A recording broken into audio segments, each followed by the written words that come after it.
तो आज हम इकोलॉजी का एक बहुत ही इंपॉर्टेंट टॉपिक आप लोगों के साथ डिस्कस करने जा रहे हैं, जिसे हम लोग कहते हैं बायोडायवर्सिटी। दो टर्म्स अलग अलग है बेटा, एक डायवर्सिटी और एक बायोडायवर्सिटी, दोनों में डिफरेंस क्या है?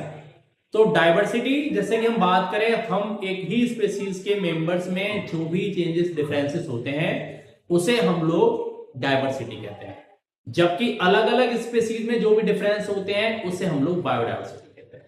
इस टर्म को सबसे पहले दिया था W.G. रोशन ने। ध्यान देना बेटा, अभी कुछ दिन पहले नीट में क्वेश्चन पूछा गया था, उन लोगों ने एक में लिखा था W.C. रोशन और एक में W.G. रोशन। तो ध्यान देना, W.G. रोशन पता लगा, हम लोग पहले लगा के चले आए, ऑप्शन देखा नहीं, रोशन देखा, क्लिक कर दिया। अब पता लगा ऑप्शन बी करेक्ट था, तो 4 नंबर दोगे, साथ में एक और चला गया डिस्काउंट ऑफर में। ठीक है, तो बहुत केयरफुली आंसर लगाना है।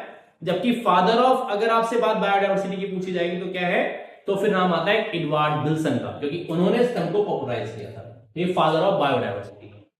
ठीक है, मैं समझ रहा हूं कि आप लोगों को बात समझ में आ रही होगी।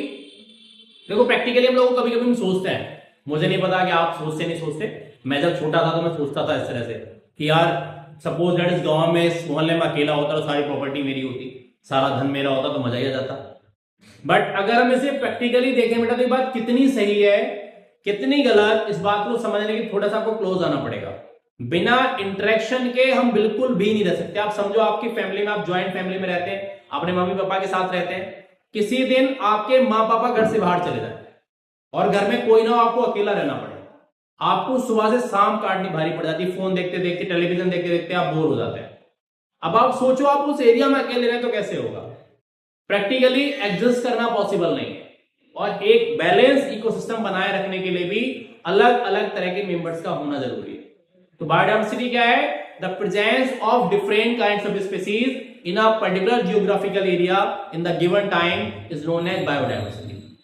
जिस भी एरिया में आप रह रहे होते हैं तो आपके साथ बहुत सारे कुत्ते, बिल्ली, मच्छर, मक्खी, गाय, भैंस, दो है ना, कैटल्स, डॉग्स, है ना, cockroaches, various wild life, humans, तमाम तरह के लोग रह रहे होते हैं। तो ये क्या, इसे हम लोग कहते हैं biodiversity.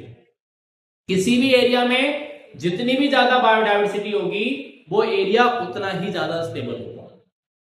The biodiversity become vary place to place.